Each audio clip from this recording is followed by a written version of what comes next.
안녕하세요. 예, 반갑습니다. 날씨가 갑자기 추워졌지요. 예, 건강에 유의하시길 바래요.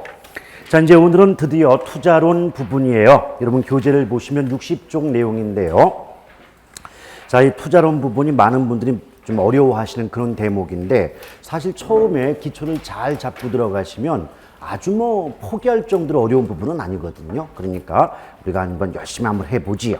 일단 그 제목을 보시면 부동산 투자란 말 나오는데, 제가 항상 수업을 어떻게 진행하죠? 제목부터 출발을 하지요. 자, 그래서 이제 부동산과 투자라는 단어가 결합이 되고 있지 않냐 이 말이죠.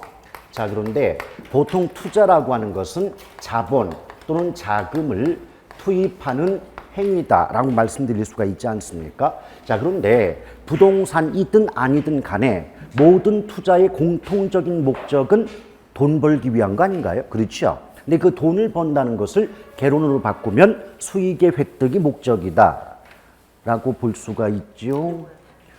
투자론이라면서요. 예.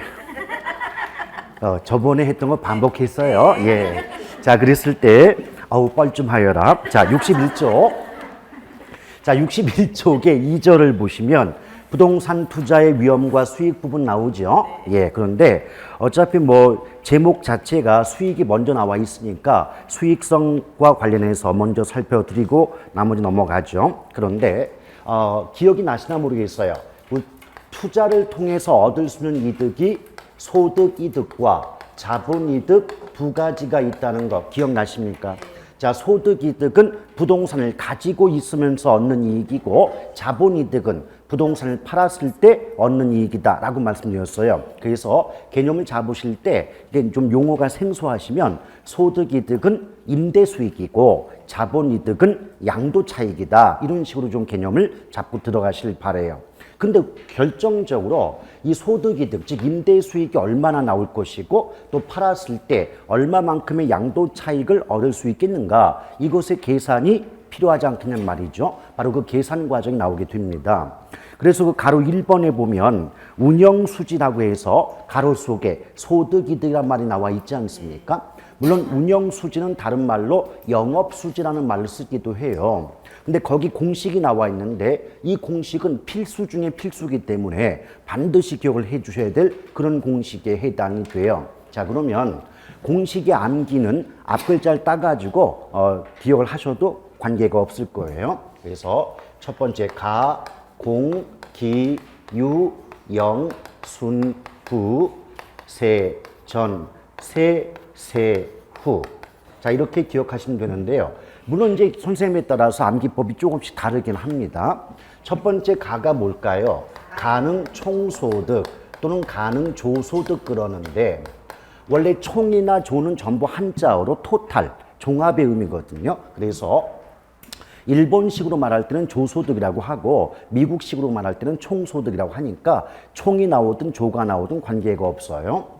일단 제가 공식을 먼저 다 써놓고 그 다음에 설명을 드려보죠.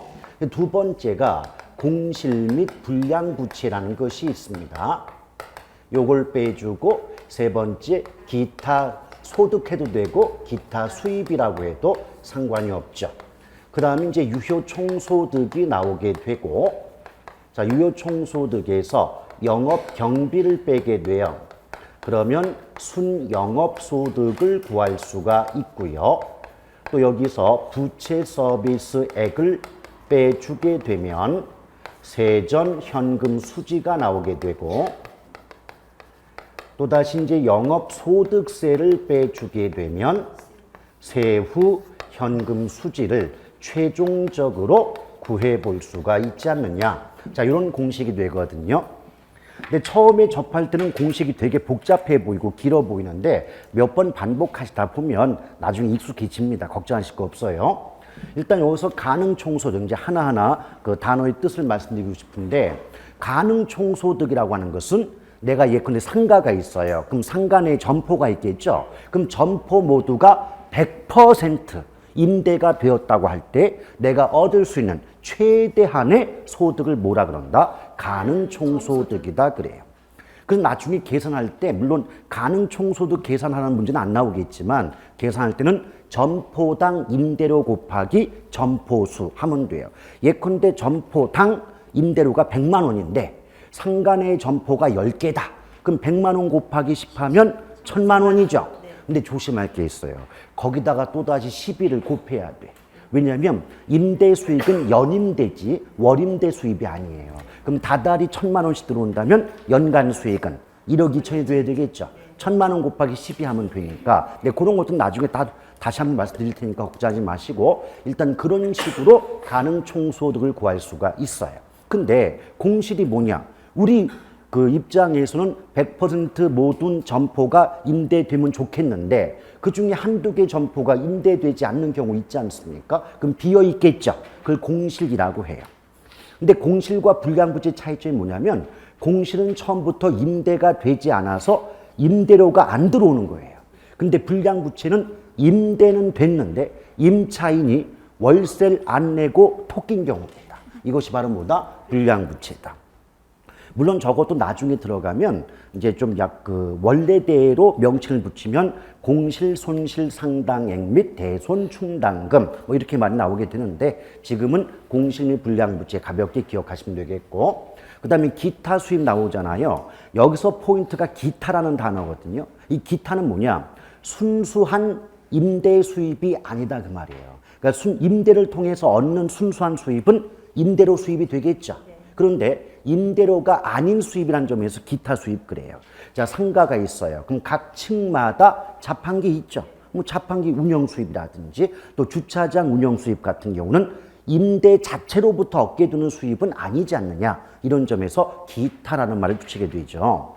그럼 그렇게 빼줄 거 빼주고 더해줄 거 더해주면 유효 총소득, 실제로 얻게 되는 총소득이 얼마냐 그 말입니다. 아시겠죠? 거기서 영업 경비, 경비는 쉽게 말하면 비용이에요. 뭐 전기, 전화, 수도 요금이라든지 재산세 등이 바로 영업 경비에 해당이 됩니다. 이걸 빼줘요. 그러면 순영업소득, 이때 영업이라고 하는 것은 결국 뭐냐면 이 상가를 오퍼레이트, 운영하여 순수하게 얻는 이익이란 점에서 순영업소득 그러는데 경우에 따라서는 영업이란 말을 빼고 그냥 순소득 이렇게 쓰는 경우도 있어요. 그럼 순영업소득에서 부채 서비스를 뺀다라고 하는데 자 여러분 뒤에 서비스가 없다고 보고 부채가 뭐예요? 빚이잖아요. 그죠? 빚. 그럼 빚 갚는 돈이라고 보시면 돼요. 우리 빚을 갚을 때 원금만 갚아요? 이자까지 합해 갚아요? 이자까지 합해 갚지요. 그래서 부채 서비스액은 우리가 흔히 쓰는 말로 하면 원리금 상환액이다. 이렇게 말을 바꿀 수가 있겠죠. 그럼 빚을 갚으면 세전의 뜻이 뭐다? 세금 빼기 전. 그러니까 세금 빼기 전에 수익을 구할 수가 있어요. 그래서 출제자에 따라서 세전 현금 수지 안 하고 그냥 세전 수익 이렇게 출제하는 분들도 계십니다. 오케이? 그리고 미리 하나 말씀드리고 싶은 건 수지라는 단어가 나와죠. 글자, 수지. 이 수지라는 단어는 흐름이라는 말로 항상 바꿀 수가 있어요. 그러니까 세전현금 수지나 세전현금 흐름은 같은 말이다 라고 보시면 돼요. 그 다음에 이 세전이니까 그 다음 단계는 세금을 뺀다는 말이 나올 수밖에 없지 않느냐. 근데 지금 얘는 영업을 통해서 부동산을 운영을 함으로써 얻게 되는 소득에 붙는 세금이니까 영업소득세라고 말할 것이고 그 다음 단계는 세금 빼고 난 후니까 세후 현금 수지다 이렇게 나올 수가 있는 거죠. 오케이? 자, 그런데 말이죠. 여기서 이제 오늘은 가볍게 한 가지만 더 설명을 드리고 옆으로 넘어갈 거예요. 여기 지금 빼는 거 한번 보세요. 빼는 게 공실 빼주고 경비, 부채, 영업소득세 4개 빼주죠. 근데 어떤 차이가 있냐면 공실이나 불량부채라고 할 때는 내가 임대를 했는데 임대료 수입이 들어오지 않는 거지 내 주머니에서 돈이 나가는 건 아니죠. 오케이? 그래서 공실 및 불량부채는 지출이란 말 쓸 수가 없는 거예요. 왜? 지출은 현금의 유출. 내 주머니에서 실제로 돈이 나갈 때만 지출이란 말을 씁니다. 그럼 예컨대 이런 경우 어떨까요? 뭐 문방구 가서 뭐 볼펜 한 자루 사면서 아저씨 내일 드릴게요 했어요. 지출이다 아니다? 아니에요. 지금 당장 돈 안 나갔잖아요. 외상도 지출은 아닙니다. 아시겠죠? 자, 어찌됐든 공실 및 불량부채는 들어올 게 안 들어오는 거지 내 주머니에서 돈이 나가는 게 아니다. 그런데 전기, 전화, 수도, 요금 내야 되잖아요. 돈을 빌렸다면 원금이자 갚아야 되잖아요. 또 세금 내야 되겠죠. 그럼 나머지 3개 빼는 금액은 전부 내 주머니에서 돈이 나가는 거기 때문에 지출 비용이다. 이런 말을 쓸 수가 있다는 거죠. 오케이? 됐어요? 그리고 요 3가지 구조 잘 봐요. 기본 구조. 비용 빼고 빚 갚고 세금 내는 거예요. 아시겠죠? 항상 똑같아요. 비용 빼고 빚 갚고 세금 낸다. 이 구조를 정확히 좀 알아두시길 바래요. 한 가지만 더 말씀드리면 여러분 요 부채 서비스액이 뭐라 그랬어요? 원금 이자 해서 갚는 금액이라고 해드렸죠. 그런데 만약에 전액 지분으로 투자했다. 이 말은 남한테 빌린 돈이 있었다 없었다? 남한테 빌린 돈이 없었죠. 지분 기억 안 납니까? 지분은 내 돈, 자기 자본. 오케이? 예. 근데 그럼 남한테 빌린 돈이 없으면 갚을 빚도 없잖아요. 그럼 뺄 값이 있다 없다? 그럼 이게 안 빠지면 순영업과 세전현금 수집값은 같을 수 있는 거죠. 이와 관련해서 뭐 한 7년 전쯤인가 기출문제가 어떻게 나왔냐면 세전현금 수지는 순영업소득에서 부채 서비스액을 차감, 뺀 값이기 때문에 세전현금 수지는 항상 순영업소득보다 작은 값을 갖는다. 이렇게 문장이 나왔거든요. 그럼 맞을까요? 틀릴까요? 틀리단 말이에요. 항상이란 말 때문에 틀렸다면 항상. 왜? 같을 수도 있지 않느냐. 근데 항상 값이 나온다면 그건 잘못된 지문 아니란 말이죠. 이해하시겠죠? 그런 구조가 상당히 많은 내용들이 여기 담겨져 있어요. 그럼 나중에 본 수업 때 차츰차츰 진행을 하도록 할게요. 그 다음에 뒷장을 넘겨보시면 지분 복귀액 나와요?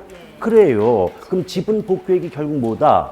팔았을 때 얻는 소득, 즉 양도차익, 즉 자본이득의 계산이다 라고 보시면 돼요. 제가 그건 굳이 칠판에 쓰지 않겠습니다. 공식을 잘 보시면 매도 가격 나와요? 물론 매각 대금이라고도 하겠죠. 얼마 받고 팔았냐는 거니까. 근데 그 물건, 부동산 팔 때 비용 얼마 들었니? 이게 매도 경비예요. 그 대충 뭐 따져본다면 뭐 광고를 냈다면 광고료도 나갈 것이고 또 중개사 분을 끼고 거래가 이루어졌다면 수수료도 지불해야 되잖아요. 이것이 바로 매도 경비다. 이걸 빼주면 순매도액. 있는 그대로 해석해봐요. 순수하게 팔아넘긴 금액이다. 그 말. 그럼 순매도액에서 미상환 저당 잔액을 빼는데 미상환 하나씩 끊어볼게요. 미상환 갚지 못했다. 저당 잔액 남은 돈. 그러니까 갚지 못하고 남은 빚이 있다면 빚 갚으라는 거예요. 오케이? 이게 어떤 경우냐면 한번 들어보세요. 곰돌이가 곰순이한테 돈을 빌려주는데 안 갚아요. 그래서 도리가 순이한테 너 빨리 빚 갚아야지 왜 안 갚아? 그랬더니 조금만 기다려봐. 그렇지 않아도 집 내놨어. 이게 뭐예요? 집 팔아서 빚 갚겠다는 거 아니에요? 그게 바로 미상환 저당 잔액을 뺀다는 얘기예요. 그러면 세전 나오죠? 세전 지분 복귀액. 그럼 세전자 다음에는 세금을 뺀다는 말이 나와야 되겠죠? 그럼 자본이득세를 빼는데 사실 자본이득세라는 세금은 없지요. 세법에는. 그 세법으로 따지면 양도소득세예요. 근데 개론의 용어로 자본이득세라고 할 뿐이지 세법상으로는 양도소득세를 뺀다. 오케이? 그럼 빼주면 세금 뺀 후니까 세후자 붙겠죠? 그래서 세후 지분 복귀액 이렇게 나오게 되는 거죠. 오케이? 근데 요것도요. 공식 잘 보세요. 빼는 거 3개 있죠. 근데 경비를 뺀다는 건 비용 뺀다는 거예요. 비용. 그 다음 미상환 저당 잔액은 빚 갚는 거죠. 빚을 갚는다.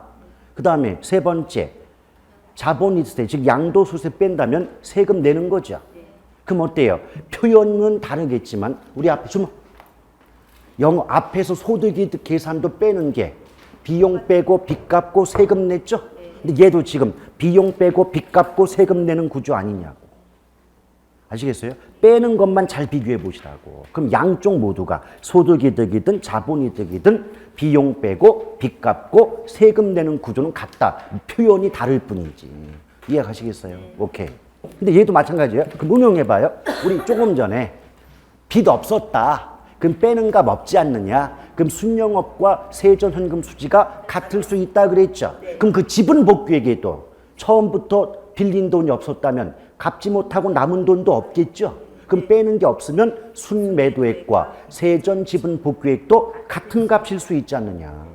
공식의 암기는 앞글자 따서 외우는 게 암기가 하는 게 되는 게 아니라 그 공식에 담겨있는 구조를 파악하는 게 공식의 암기예요. 아시겠죠?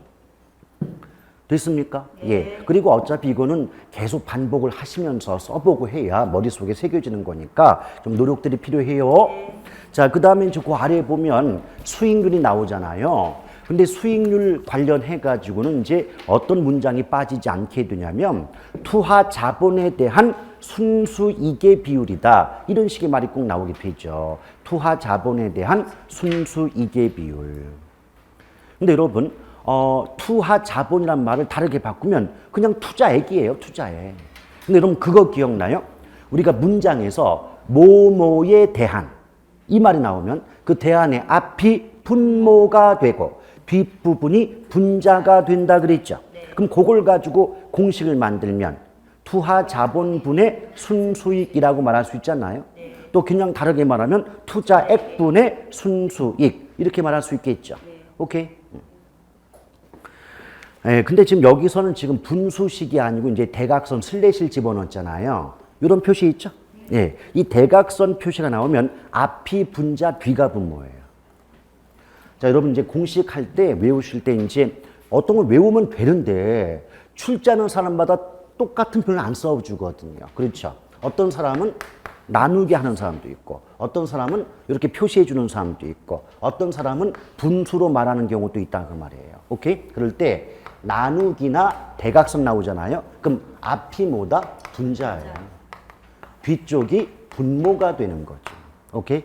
그런데 분수식은 아래쪽이 분모고 위쪽이 분자가 되지 않습니까? 그렇죠? 오케이? 이런 구조를 좀 알고 계셔야 돼요. 지금 그래서 얘 같은 경우도 지금 대각선, 예, 대각선이 나와 있으니까 어떻게 돼요? 대각선 앞이 분자, 뒤가 분모이기 때문에 투하 자본분의 순수익이란 분수식과 같은 개념이다라고 보시면 되겠어요. 근데 이게 별거 아닌 것 같은데 막상 나중에 뭐 공식을 보거나 교재를 읽으실 때는 은근히 또 이제 혼란을 유발하는 그런 케이스들이니까 뭐 아주 기초적이긴 하더라도 우리 기초부터 잘 밟아서 올라가시길 바랍니다. 자, 그런데 그 아래 보면 수익률의 종류라는 게 나와 있죠. 수익률 나와 있어요. 근데 수익률에는 크게 세 가지가 있어요. 순서 크게 신경 쓰지 마시고 뭐 기대 수익률이라는 것이 있고 요구 수익률, 실현 수익률 이게 세 가지가 나뉘어집니다. 근데 이 중에서 우리 시험에서 가장 거리가 멀다라고 본다면 실현 수익률이에요. 실현 수익률. 근데 이 실현 수익이 뭐냐? 일부러 문장을 외우려 하지 마시고 수익부터 해석해봐요. 수익이 실현됐단 말이에요. 그럼 수익이 실현됐다는 건 투자의 결과 이미 수익이 발생했다는 얘기 아닌가요? 따라서 이미 발생한 수익의 비율이 뭐다? 실현 수익이에요. 근데 시점상 이미 발생했다는 건 과거 시점이죠. 그래서 뭐다? 사후적 수익률이다 이렇게 말을 바꾸는 경우도 있더란 얘기죠. 그런데 이 실현 수익률은 왜 우리 문제와 거리가 멀 수밖에 없냐면 보통 이런 말이 잘 나와요. 실현 수익률은 투자 결정 시 준거로 사용할 수 없다. 이렇게 말이 나오거든요. 근데 준거라는 말은 뭐냐면 기준. 그러니까 투자 결정 시 기준이 될 수 없다. 무슨 수익률이? 실현 수익률이에요. 근데 이게 어떤 뜻이냐? 그러니까 문장을 잘 해석해야 돼요. 들어보세요. 투자 결정 시 이 말은 투자를 했다는 겁니까? 투자할지 말지 고민 중에 있다는 얘기입니까? 고민 중에. 투자 결정 시라는 말은 아직 투자 안 했다는 거죠. 투자가 안 했는데 어떻게 이미 수익이 발생하냐고요. 이해하시겠습니까? 그래서 이 A라는 건물이 있다, 뭐 땅이 있다, 여기에 투자할까 말까 지금 열심히 머리를 돌리고 있어요. 그럼 아직 투자가 안 됐는데 실현 수익은 이미 발생한 수익의 비율 아닙니까? 그러니 걔는 투자를 결정함에 있어서 기준이 될 수 있다, 없다? 없다. 오케이? 실현 수익은 그 정도만 알면 찜쪄 먹어요. 잘 나오지도 않아요. 다만 한 가지 요령, 제가 좀 전에 뭐라 했어요? 실현 수익은 투자 결정할 때 기준 안 된다 그랬죠? 그럼 그 세 가지 수익 중에 남은 게 뭐예요? 기대와 요구죠? 기대와 요구. 그러니까 항상 문장은 어떻게 나와요? 기대 수익률과 요구 수익률 비교해서 투자를 할지 말지 결정한다 이렇게 나오는 거예요. 그럼 이걸 뒤집어 말하면 뭐 예컨대 기대와 실현 수익을 비교한다. 또는 요구 수익률과 실현 수익률을 비교한다. 이런 식의 문장은 성립이 될까요? 안 될까요? 안 되는 거예요. 아니 우리 조금 전에 뭐라고 했어요? 투자를 결정할 때 실현 수익은 존재하지도 않는다니까네. 오케이? 따라서 여러분의 혼란을 유발하고자 출제자가 뭐 기대와 실현 수익을 뭐 비교한다. 또는 요구 수익률과 실현 수익을 비교한다. 이런 문장 가끔 내거든요. 읽기 중단, 실현 수익 있는 순간 뭐다? 무조건 성립 안 된다. 아시겠죠? 그럼 결국 문장은 항상 어떻게만 나온다? 기대와 요구를 비교해서 투자할지 말지 결정한다. 이런 형태로밖에 나오지 않는다. 그 말이에요.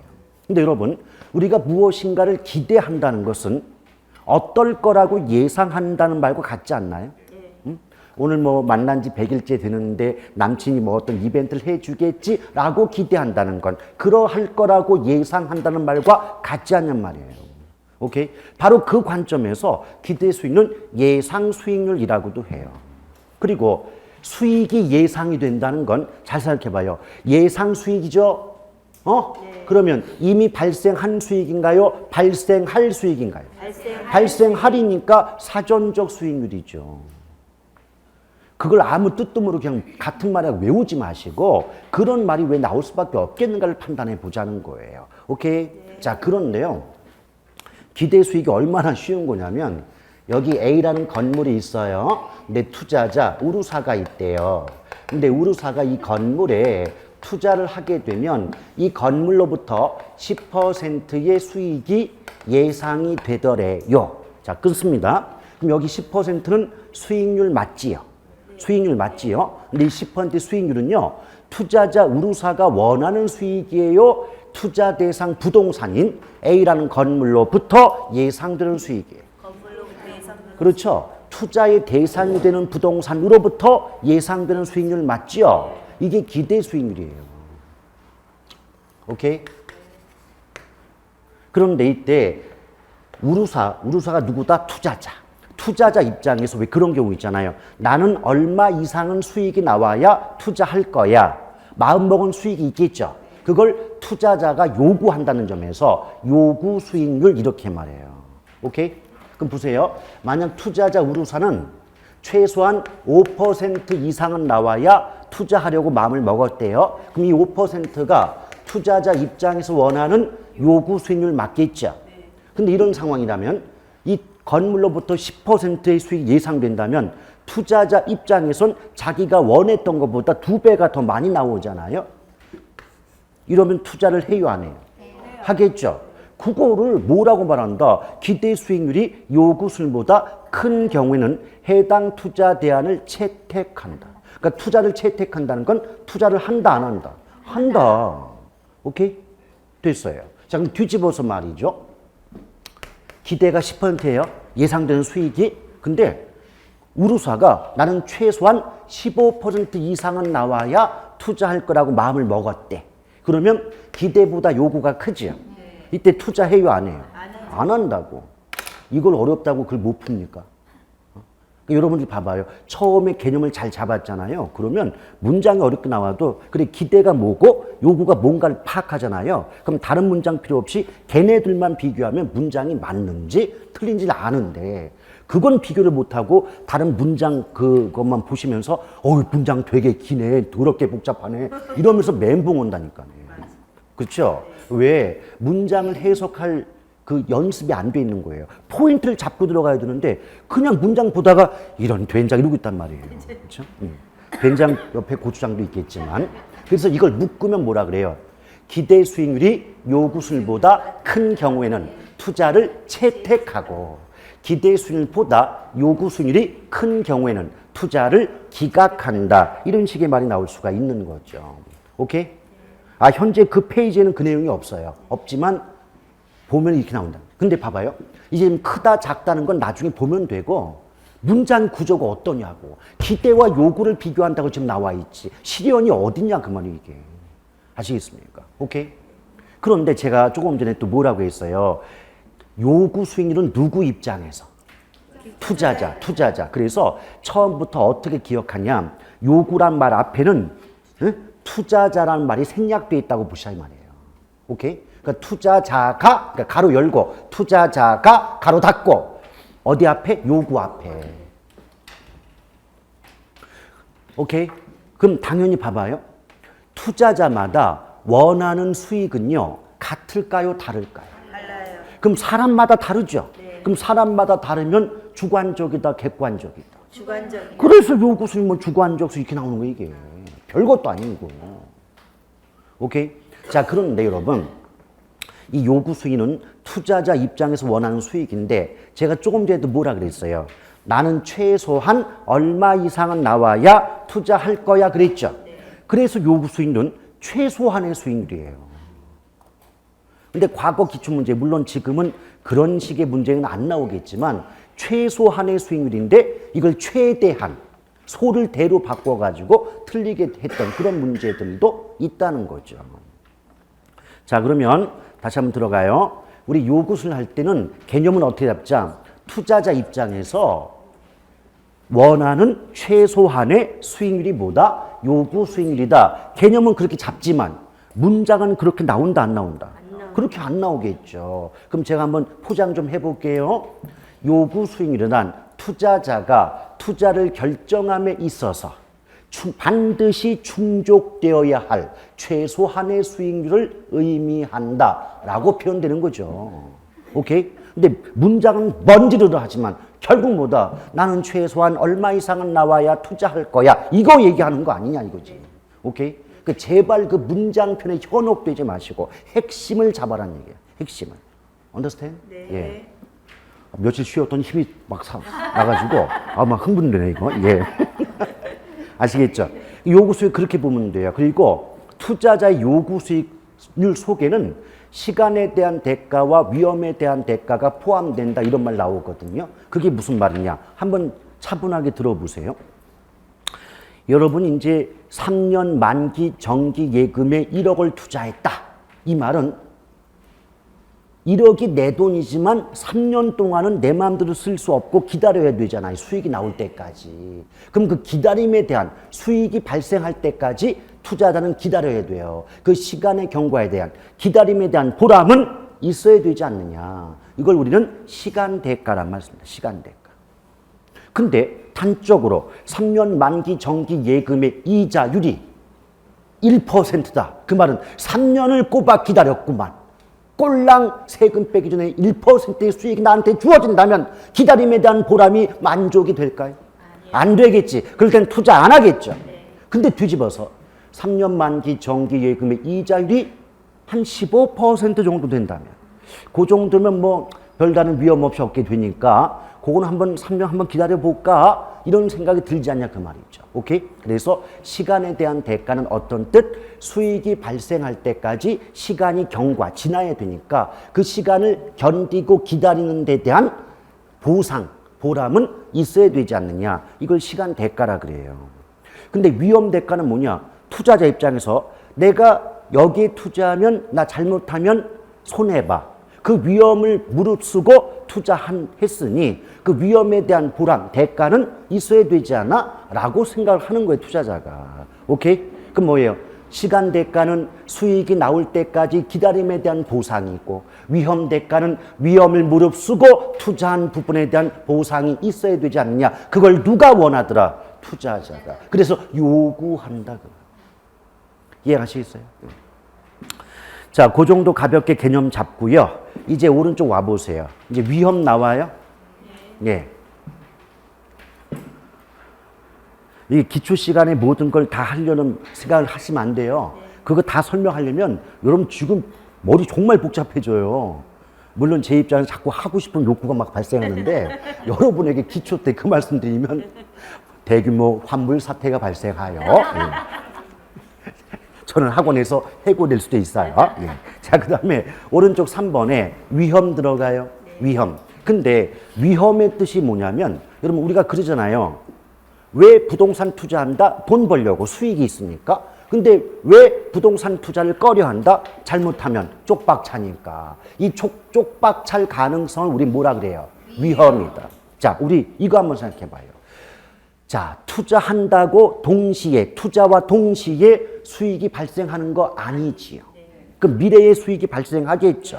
근데 우리의 그 미래는, 장래는 확실해요? 불확실해요? 불확실해요. 그러다 보니까 미래가 불확실하다 보니까 아무리 뭐 과학적이고 어떤 여러 가지 분석 방법을 동원해서 수익이 얼마 나올 거라고 예측했다 할지라도 그 예측한, 예상한 수익률과 실제 뚜껑 열었을 때 발생한 실현 수익, 실제 수익률이 어긋날 수가 있겠죠. 일치하지 않을 수 있겠죠. 그 단적으로 무슨 말이냐면 아무것도 아니에요. 여기 역시 A라는 건물이 있어요. 이 건물에 투자하면 건물로부터 10%의 수익이 나올 걸로 예상해서 투자했대요.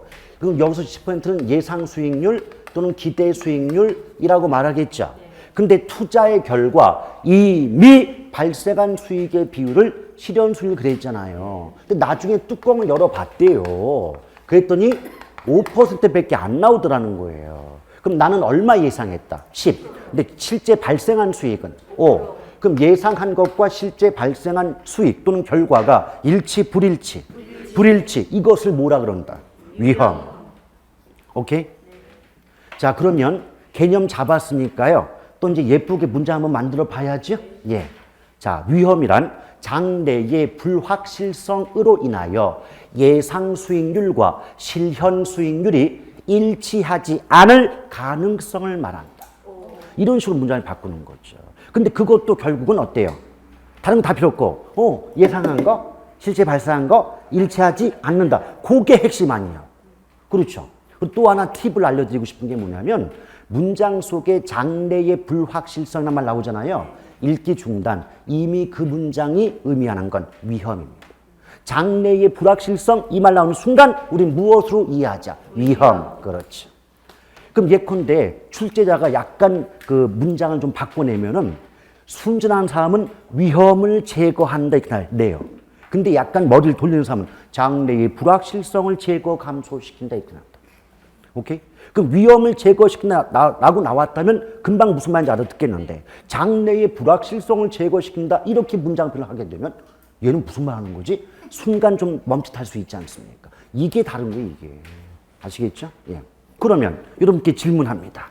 자, 이 경우는 위험이었어. 근데 예상한 게 10%인데 실제 뚜껑 열어봤더니 30%의 수익이 나왔어. 이럴 때는 위험이다, 아니다? 위험이다. 아시겠어요? 개론은 이론이에요. 아시겠어요? 위험의 뜻은요, 예상한 것보다 많이 나오든 적게 나오든 양쪽이 일치하지 않는 게 뭐다? 위험이라고. 오케이? 근데 쓸 건 없어요. 여러분 지금 앞에서 보시면서도 저거 위험 아닌데요? 너무 좋은 건데 이러잖아요. 이런 이 신청이 본물을 타기 때문에 이렇게 내진 않아요. 오케이? 요 적게 나온다 이렇게만 내지 많이 나오는 경우는 안 내. 잘못하면 그 이 신청 때문에 몸살 나니까. 그런데 제가 이 말씀 드리고 있는 건 이론이다. 개론은 이론이다. 이론적인 개념으로는 일치하지 않으면 위험인 거예요. 이해가시겠죠? 근데 이럴 경우 10 예상했는데 30이 나왔어. 그럼 현실적으로는 따봉. 띵호 이렇게 좋을 수가 있나. 그렇지만 만약에 그렇게 내진 않겠지만 만약에 100만 분의 1이라도 그렇게 문장 나온다면 역시 위험인 겁니다. 아시겠죠? 자, 또 혼란을 막고자 요건 지울게요.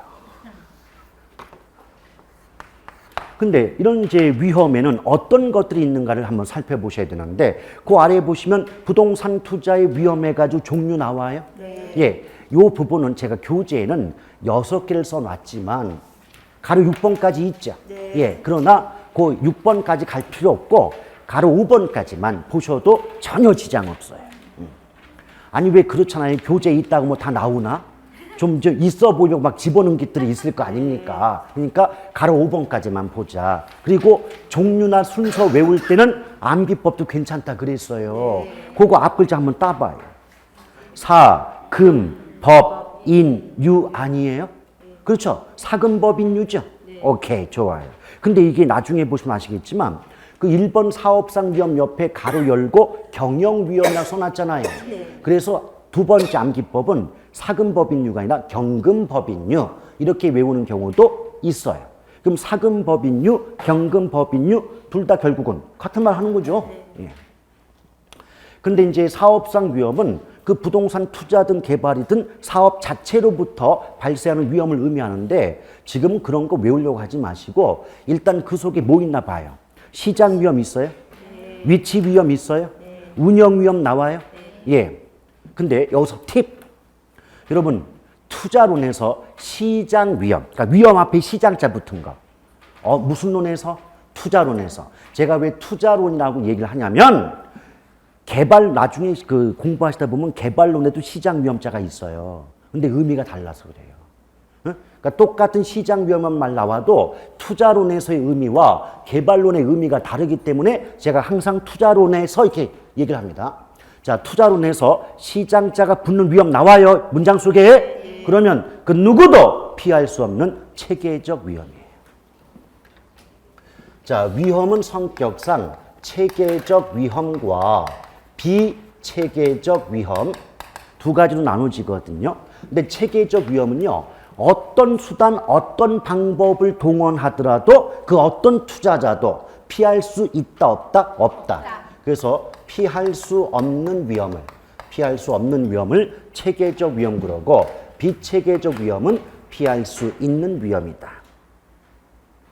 근데 이것도 문장표는 다양해요. 왜냐하면 피할 수 있다는 말이나 회피 가능하다는 말이나 똑같을 거고 피할 수 없다는 말이나 회피 불능 위험이다.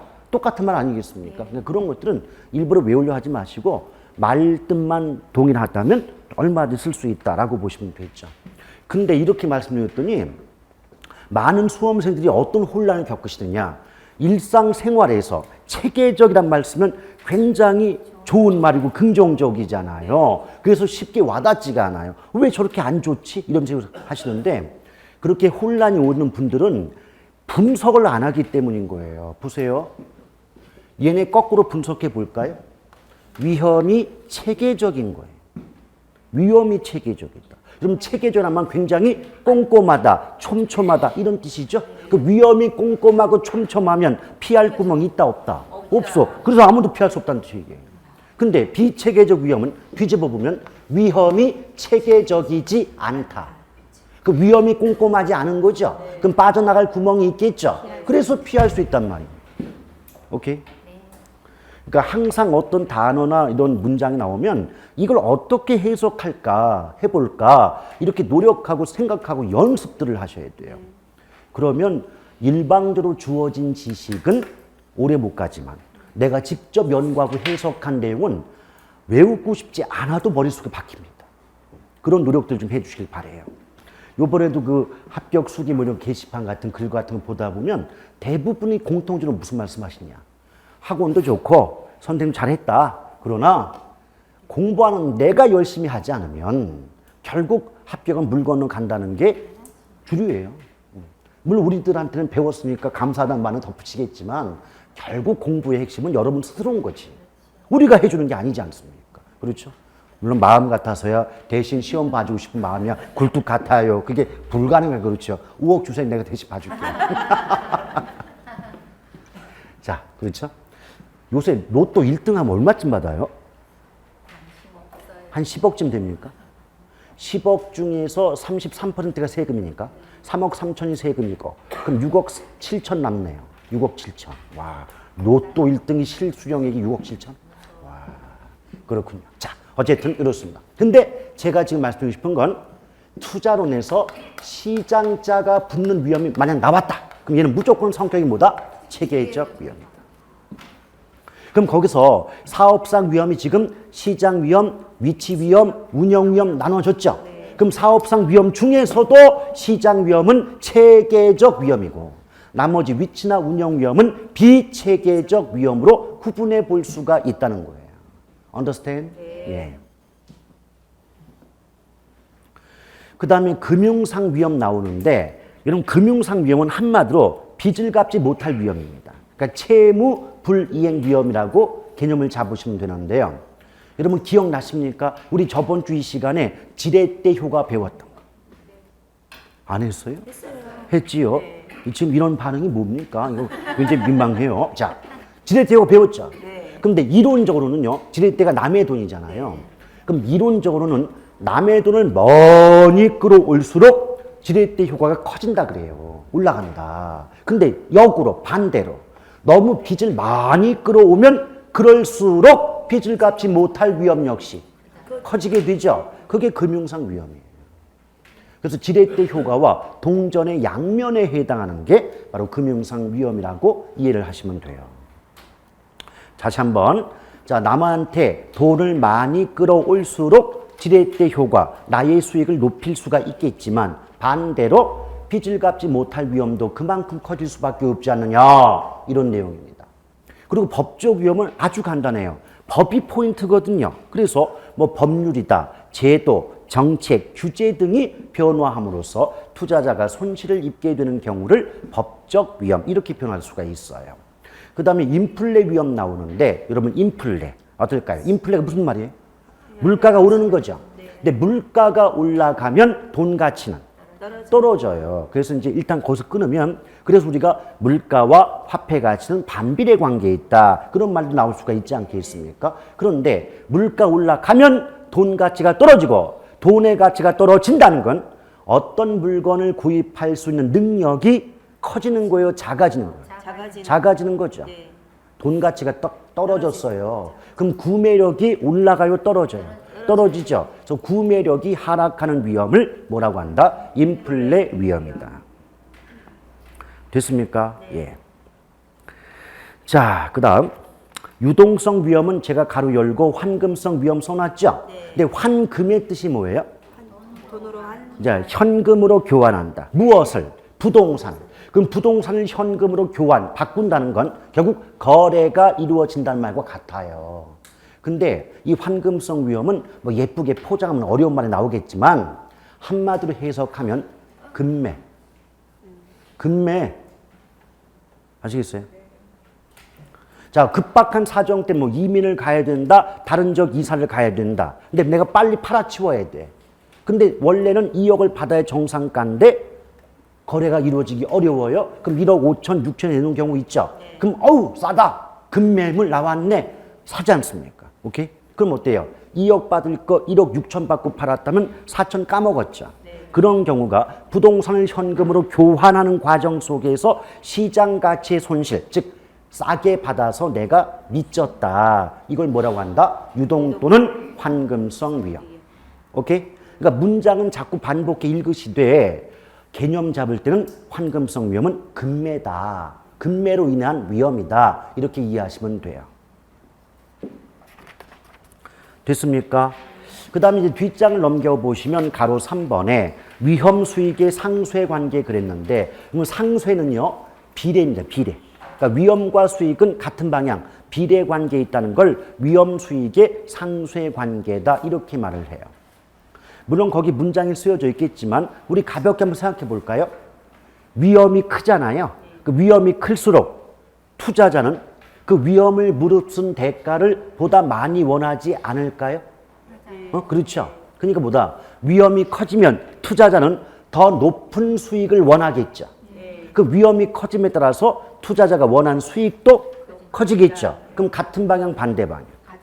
그래서 위험과 수익은 비례관계에 있다는 말을 위험 수익의 상쇄 관계 그래요. 근데 원래 상쇄란 말은요, 퉁친다는 거예요. 그러니까 투자자 입장에서 위험이 높잖아요. 그 위험이 높을수록 더 많은 수익으로 그 위험을 퉁치겠다. 오케이? 근데 원래 퉁친다의 뜻인데 문제는 그렇게 되다 보니까 결과적으로는 위험이 커짐에 따라 투자자가 원하는 수익이 커지기 때문에 비례 관계에 있다고 말하는 거죠. 이해하시겠어요? 예. 이제 근데 이걸 우리가 일상에서 쓰는 말을 바꾸면 이거예요. 위험이 이 정도야? 그럼 나는 얼마 이상의 수익은 나오면 내가 투자할게. 이해하시겠어요? 얼마 이상의 수익은 나와야 투자할게. 그 말은 위험에 따라서 보다 높은 수익으로 그 위험을 퉁쳐버리겠다. 이런 얘기 아니겠습니까? 됐어요? 오케이. 자, 그 다음에 그 가로 4번에 위험의 처리 방법 해가지고 일단 제목을 먼저 볼게요. 뭐 위험한 투자 배제, 위험 조정 할인율, 보수적 예측, 민감도 분석 나와 있죠. 근데 오늘은 기초다 보니까 일단 여러분들은 제목 중심으로 보시면서 이 중에서 쉬운 게 1번과 3번은 가급 좀 비교적 쉬워요. 내용이 다른 것보다. 이게 뭐냐? 위험한 투자를 배제한다. 이 말은 아예 처음부터 위험을 감수하지 않겠다는 얘기 아니에요. 그렇죠? 근데 어떤 투자도 약간 정도는 달라도 위험이 있는데 아예 위험한 투자를 안 하겠다 그러면 얘는 엄격한 의미에서 투자이다 아니다. 아니다. 그렇게 말이 나올 것이고 그 다음에 가로 3번에 보면 보수적 예치라는 게 있잖아요. 여러분 그 케이블 TV 많으면 증권 방송이 있거든요. 그 증권 방송 나오는 전문가라는 분들이 가끔 보다 보면 하는 말이 똑같아요. 맨날 앉아가지고 여러분 보수적으로 예측하십시오 이래. 보수적 예측이 뭐냐? 여기 봐요. 우리 조금 전에 A라는 건물에 투자를 하면 이 건물로부터 얼마의 수익이 예상된다. 10. 그렇죠? 네. 이럴 때 보수적 예측은 10%가 아니라 5%, 뭐 3%의 수익만 나올 거라고 예측하는 방법이 뭐다? 보수적 예측. 그러니까 가급적이면 될 수 있는 한 대상 부동산으로부터 기대 또는 예상되는 수익을 낮게 예측하는 방법이 보수적 예측이죠. 오케이? 그럼 여러분 봐봐요. 그렇게 예상되는 수익을 낮추어 본다면 투자자 입장에서 자기가 원하는 수익을 만족하는 투자 대상은 거의 없겠죠. 그러니까 위험을 비껴가는 거예요. 오케이? 그런데 뒤집어서 만약에 아주 낮게 예측했음에도 불구하고 그 낮게 예측한 수익조차도 투자자가 원하는 요구 수익보다 크다면 거긴 투자를 하더라도 별다른 위험이 없겠죠. 그게 보수적 예측이에요. 자, 이 민감도 분석 이런 것들은 내용이 복잡한 겁니다. 그래서 본 수업 때 차근차근 해야지 지금 들어갔다가는 정말 깨꾸당이에요. 그 다음에 가로 5번에 보면 평균 분산 모형 나오죠? 네. 이런 봐봐요. 이게요, 그 위험이 성격이 아까 경금 법인율은 투자 위험의 종류였고 성격상 체계와 비체계 또 구분하지 않습니까? 그런데 또 어떻게 구분하냐면 위험을 절대적 위험과 상대적 위험 이렇게 구분이 돼요. 절대 상대. 근데 이 절대적 위험을 측정할 때 분산 표준 편차로 그 값을 구한다. 이렇게 말이 나와요. 분산 표준 편차. 근데 걱정할 거 없어요. 원래 분산 표준 편차는 어디에 나와요? 수학, 확률 통계 나와요. 확률 통계. 우리 수학 중에 가장 싫은 게 확률 통계 부분 아닙니까? 근데 걱정할 게 없는 게 이 분산 구하라. 안 나옵니다. 계산 문제 안 나옵니다. 뭐만 알자. 요 말이 나오면 우리는 뭐라고 보자. 위험. 절대적도 필요 없어요. 그냥 위험. 오케이? 근데 상대적 위험은 변이계수라는 게 있어요. 변이계수.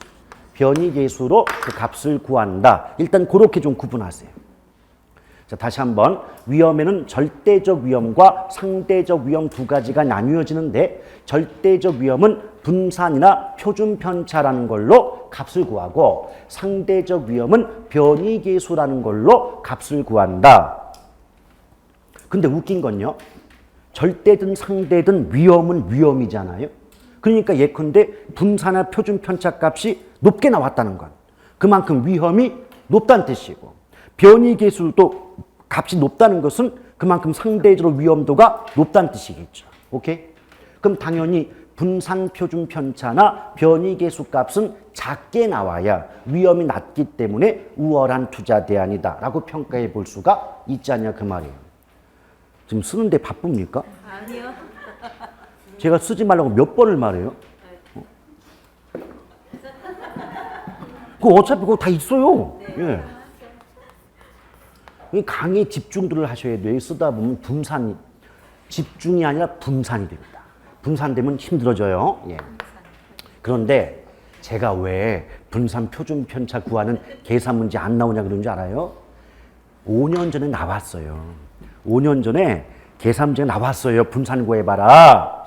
근데 그게 이의신청 들어갔거든요. 들어가서 1년을 끌었어요. 행정심판까지 가서 결론이 났는데 물론 결론적으로는 전부 정답 처리를 받았습니다. 근데 행정심판을 심판한 결정문이 있어요. 결정문. 왜 내가 이 시정 받아줬냐? 그 쓰는 게 있을 거 아닙니까? 뭐라고 해놓은 줄 알아요?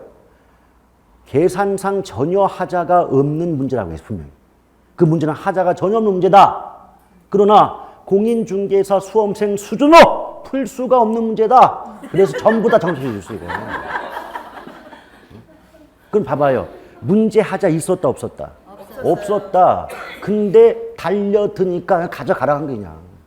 오케이? 근데 그렇게 해서 근데 그 사람들이 받아준 이유도 그 한 문제 때문에 추가 합격하는 사람은 100 몇 명밖에 안 되니까.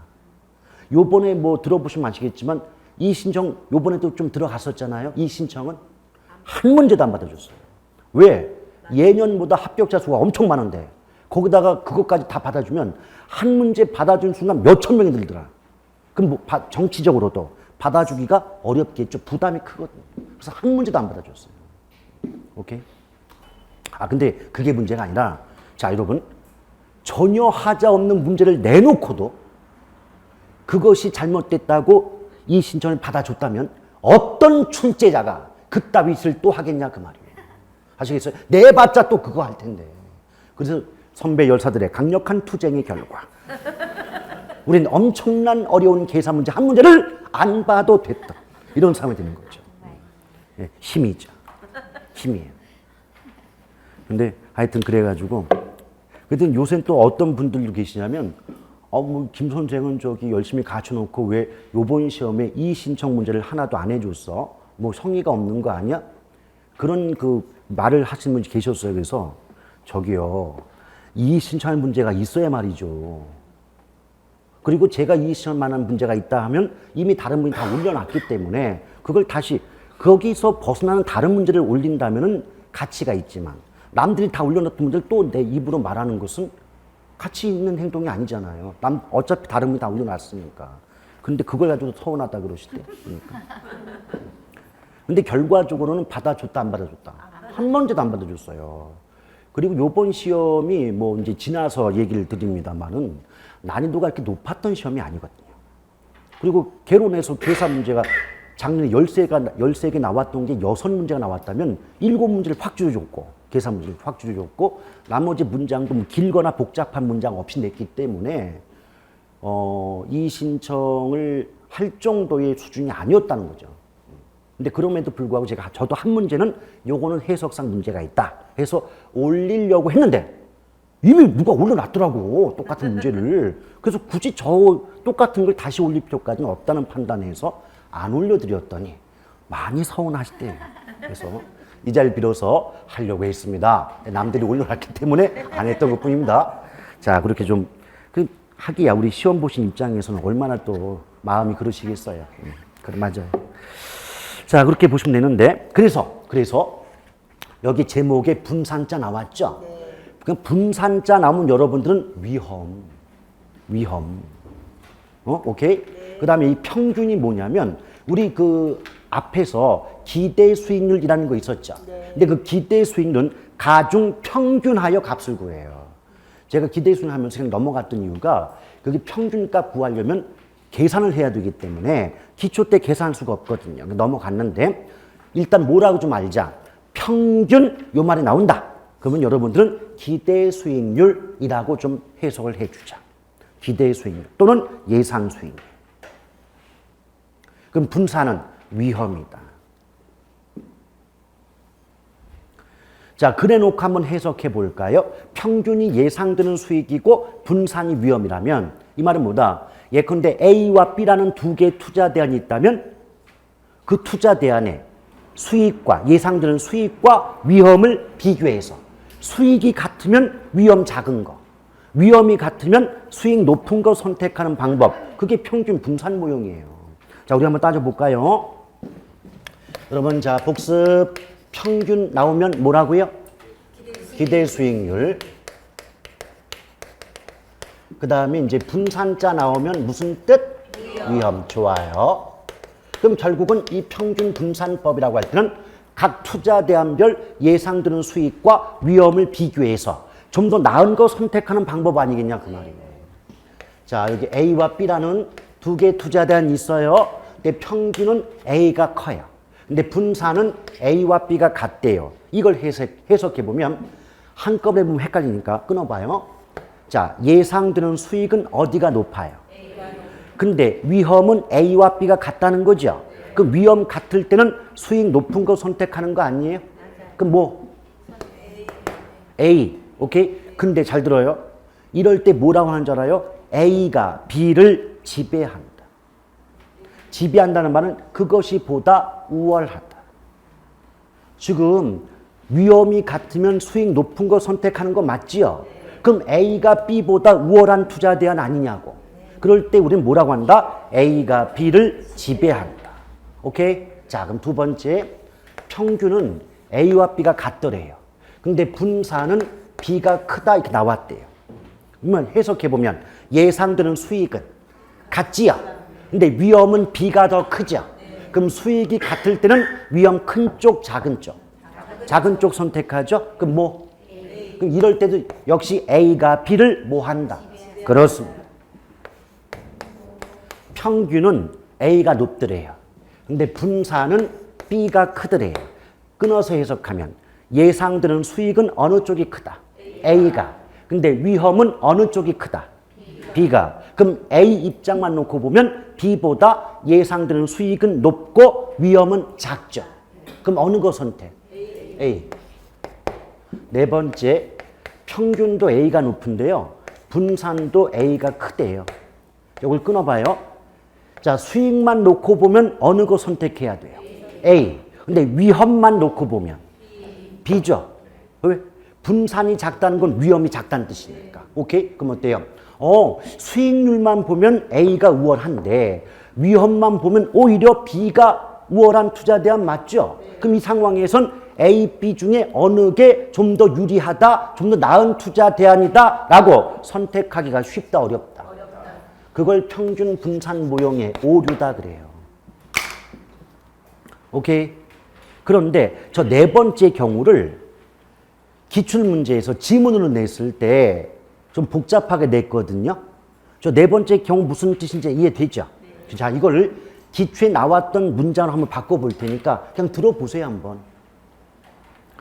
서로 다른 두 투자 대안 중 어느 일방 무슨 뜻? 한쪽, 어느 일방의 평균과 분산이 모두 크거나 모두 작은 경우에는 평균 분산법에 의하여 보다 우월한 투자 대안의 선택이 곤란하다. 오케이? 여기서 보면 A만 놓고 보면 평균과 분산이 모두 크죠. 근데 B만 놓고 보면 평균과 분산이 모두 작죠. 이럴 때는 평균 분산법으로 A나 B 중에서 어느 게 보다 나은 투자 대안이라고 말하기가 어렵지 않느냐. 맞죠? 이걸 기출문제 지문은 방금 제가 읊었던 그런 표현대로 등장하고 있다는 얘기예요. 오케이? 그래서 문장 해석, 가장 6개 과목 중에 가장 문장 해석력이 뒷받침되는 과목이 개론이에요. 해석 능력 없으면 말짱꽝이에요, 개론은. 왜? 뻔히 아는데 표현을 모르는 거야. 이게 뭐지? 나중에 해설 보면 다 아는 거예요. 오케이? 그래서 이 내용 이해는 빠르지만 그것을 문장으로 표현했을 때 해석 능력을 갖추기 전까지는 시간이 많이 걸려요. 그 고통을 견디셔야 돼요. 아시겠죠? 자, 그럼 잠깐 쉬었다 갈까요? 네. 예.